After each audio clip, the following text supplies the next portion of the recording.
Hey, what's going on, guys? In today's video, we're going to be checking out the McFarlane Toys, The Art of Spawn, Series 26. This is cover art from issue 8.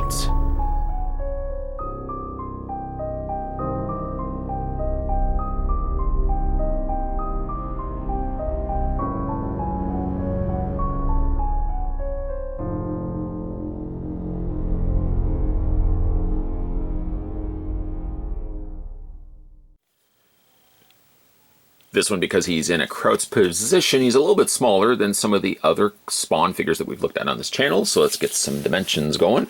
Starting at the bottom of the cape and working our way to the top of the cape, the figure is about 5 inches in height. Okay, we'll do some width-wise dimensions as well. The figure is approximately from tip of cape to tip of cape, about 7 inches.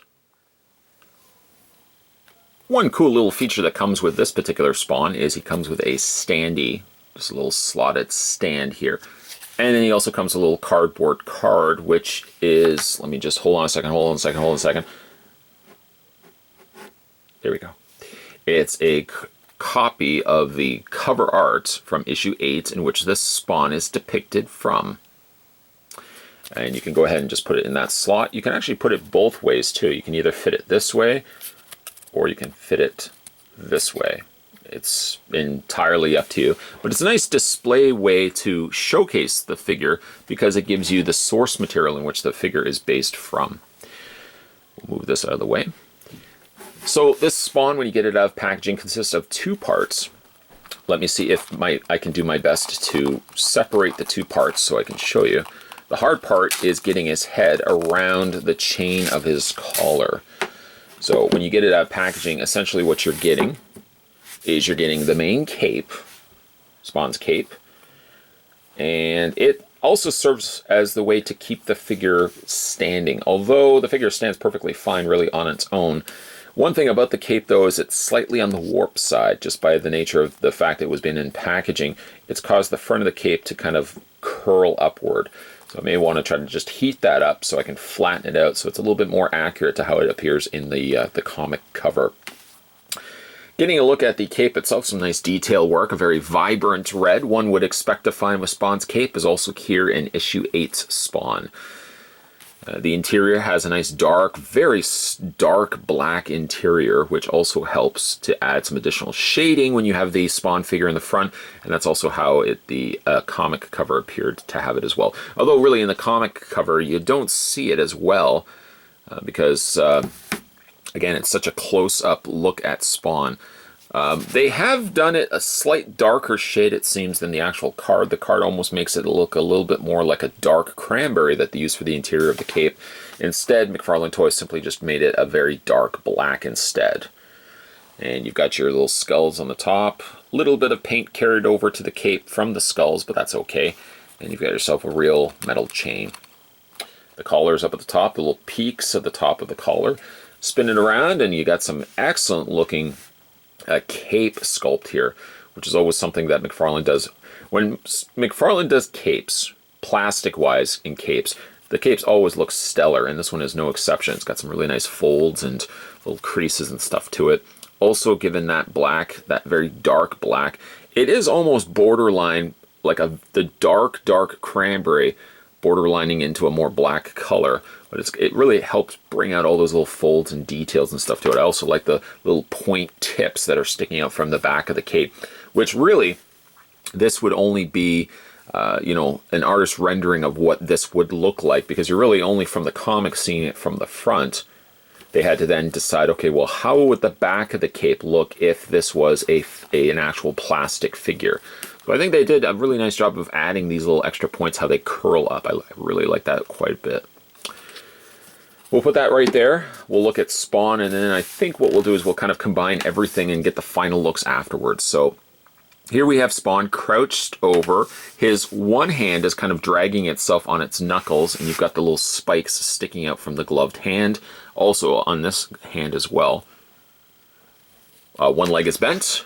I mean, basically right now I'm just describing what's happening to this figure or how it looks. But both legs are bent, so he is in a crouched position. That's what it looks like on the back of the figure. Fully finished, also I might add, on the back of the figure, even though you would not see it because it would be inside the cape. So it's like, I like that they've finished it at least.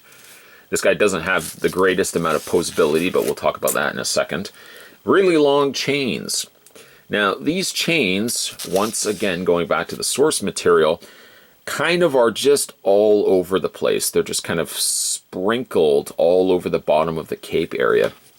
This would be once you get the character and the figure into the cape, you could then kind of spread the chains out until you get the desired look you want. But defaulted, I mean, he just has this really long chain that looks a little excessively long until you're going to have to kind of move it around inside the cape afterwards. The one thing I would say about the face, although the face is good, I don't think the eyes are as glowing green as they possibly could. And again, going back to the card, the eyes are a much more predominant green here. And I think maybe the culprit is not the sculpt of the eyes, but the fact that the black outlining around the eyes is so thick that the green eyes don't showcase as well as they do on the actual issue. Loving the sculpt though. I mean, again, he doesn't really have much in the way of posability. We'll run through that right now. His head rotates. His one arm rotates. I don't understand really why. I mean, even if you could rotate the arm, what would you really do? His arm is intentionally kind of slightly mutated. It looks like it's not a fully finished arm, just by the nature of the fact it's curling itself over the one leg. This arm also rotates, but again, really, why would you want to? It's really intended to be looking like this. Legs don't seem to have any posability on this one side. Doesn't seem anything on this other side either. And nothing in the waist. So you really have head and two arms as your posability. But that's okay. That's really, if you're picking up the art of Spawn, you're essentially picking up because it is a plastic representation of this that you don't really necessarily want to have. You don't want to start incorporating, additional articulation when it's really not necessary. To finish off the look, what you can do is just kind of lift up the cape and do your best. The hardest part is getting the head through because it doesn't seem like the opening of the cape is nearly wide enough. But you want to just kind of fit the head through. Make sure you don't break the chain in the process and get that over the chin. There we go. And then when you've got it far enough, as best as you can get it in, then just kind of realign and refit the feet until you get yourself the look that you want. You can have it a little further back, but I'm having it a little bit further forward. And then you've got all this extra chain. What do you do with this extra chain? Well, and you can kind of just drape it. You can run it over his leg. You can kind of spread it out too. Again, until you get the look that you want. It's a really neat looking figure, and one of the reasons why I want to pick up this particular figure is of all the Spawn covers that have been released. I used to collect Spawn a lot going in, I think it was high school, I was collecting a lot of Spawn comics. This is the particular issue that I remember the most. If you were to tell me right now, pick an issue for Spawn that defines Spawn, I don't know if that's a question that a stranger would just walk up to me and say, I would probably pick this cover right here. This is the one that, if I can think of any other Spawn comic cover, this is the one that stands out the most to me. And also the one that stands out is obviously issue 1. But this is the one I think of before I think of issue 1. McFarlane Toys over the years have covered a lot of cool properties in plastic treatment, but of course their bread and butter is the Spawn line, which really doesn't get as much attention as it does, or at least what it used to back in the day.